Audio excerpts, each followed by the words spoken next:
Good morning everyone. How are you? I hope you are fine. Today we are reading chapter number 4. पाठ चतुर्थ पाठ है सदैव पूर्तो निदेहि चरणम। क्या नाम है पाठ का? सदैव पूर्तो निदेहि चरणम। इसका पूर्तो का मतलब होता है आगे, सदैव हमेशा, निदेहि रखो, चरणम कदम, सदैव हमेशा अपने कदमों को आगे रखो।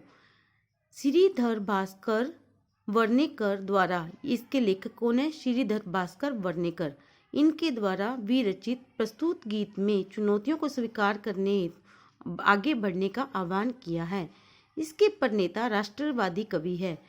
इस गीत के में उन्होंने जागरण तथा कर्मठता का संदेश दिया है। किसका संदेश दिया है? कि जागो और कर्म से अपना कार्य करो। ओके, देखिए। चल चल पूर्तो निदेहि चरणम, सदैव पूर्तो निदेहि चरणम। अब इसके हर एक वर्ड को आप ध्यान से सुनना, क्योंकि हर शब्द का एक अलग मीनिंग है। चल चल पूर्तो, पूर्तो यानी आगे, निदेहि रखो, चरणम कदम, बढ़े चलो और अपने कदम आगे रखो। सदैव पूर्तो निदेहि चरणम, सदैव हमेशा अपने कदमों को आगे रखो। इसमें हमें कवि क्या कह रहा है कि बढ़ते चलो और हमेशा अपने कदमों को आगे रखो।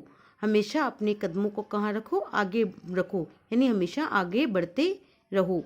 गिरि शिखरे ननु निज निकेतनम, विनेवयानम नगारोघनम, बलम स्वकीयम भवति साधनम, सदैव पूर्तो निदेहि चरणम।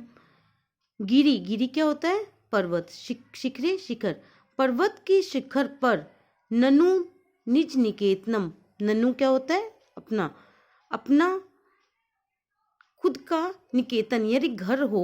विनेव यान नगारोहनम, यानी गिरी, पर्वत के शिखर पर हमें अपना घर बनाना है और वहां पर जाने के लिए, यानी कि नग, पर्वत के आरोहण करने के लिए, उसके लिए हमें किसी यान की आवश्यकता नहीं होनी चाहिए।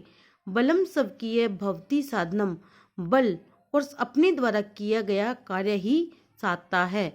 इसमें हमें कवि क्या कह रहा है कि आपको यदि अपना कोई कार्य करना है तो आपको उसके लिए किसी के सहारे की जरूरत नहीं होनी चाहिए। अपने खुद के बल पर आपको विश्वास होना चाहिए।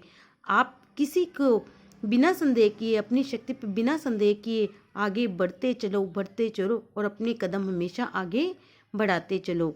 पति पाषाणा विषमा प्रखरः, हिंसा पशवः परितो घेरः, सुदुष्करम खलु यद्यपि गमनम, सदैव पूर्तो निदेहि चरणम। पथि, पथि क्या था? पथरस्ता, पाषाणा पत्थर, विषम कष्ट भरे, प्रखरा कि पथ पर आपको कठिन, जो कठोर है, विषम है, वो पत्थर आपको मिलेंगे वहां पर। हिंसा पशवा यानी हिंसक पशु आपको घेरे हुए मिलेंगे। सुदुष्कर खलु यद्यपि गमनम, आपको अपने गमन यानी कि आगे बढ़ने में बहुत सारी दुष्कर यानी कठिनाइयां आपको आएगी, तो भी आपको क्या करना है? उन कठिनाइयों को नहीं देखना है और अपने कदमों को हमेशा आगे बढ़ाते रहना है। इसका भाव यह है कि यदि आप कोई भी काम करने के लिए आगे बढ़ोगे तो आपके रास्ते में बहुत सारे कठिन रास्ते आएंगे। ऐसे बहुत से आपको हिंसक जानवर भी मिल सकते हैं जो आपको चारों ओर से घेरे हुए हैं। इसका मतलब यह है कि आपको बहुत सी ऐसी मुश्किलें हैं जो चारों ओर से घेरी होगी, लेकिन आपको उन मुश्किलों से घबराना नहीं है, बल्कि उन मुश्किलों को दूर करते हुए आपको आगे ही बढ़ते जाना है। जहीजी भीतिम भज भज शक्तिम, विदेही राष्ट्रे तथा अनुरक्तम, करु करु सतम सतत देह स्मरण, सदैव पूर्तो निदेहि चरणम। इसमें कवि क्या कह रहा है? जिही भीतिम, जिही का मतलब होता है छोड़ो, और भीतिम दीवारें, भज भज शक्तिम और अपनी शक्ति का जपो। आप दीवारों को तोड़ दो और अपनी शक्ति का स्मरण करो। विदेही राष्ट्रे तदा अनुरक्तिम, और विदेही, विदेही का मतलब होता है करो। अपने राष्ट्र से आप क्या करो? प्रेम करो, अनुरक्ति करो, प्यार करो। कुरु कुरु सतम देय स्मरण, और हमेशा उनका स्मरण करते रहो। हमेशा उनका क्या करो? स्मरण करते रहो, यानी अपने उद्देश्य का आप ध्यान लगाते रहो कि आपको क्या करना है। जो भी मुश्किलों से भरी दीवारें आए उनको छोड़ दो, उनको तोड़ दो और अपनी शक्ति का स्मरण करो और अपने देश से आप प्यार करो और अपने कर्तव्य का आप स्मरण करो कि आपका क्या कर्तव्य है, आपका ध्येय क्या है, आपको क्या करना है।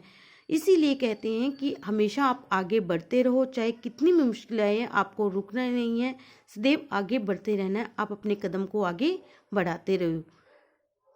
ओके, आई होप आपको ये लेसन अच्छे से समझ आया होगा। आपको इस कविता से बहुत सीखने को मिला होगा। आप इस कविता को ध्यान से पढ़िए, इसके अर्थ को समझिए। Okay, thank you, have a nice day.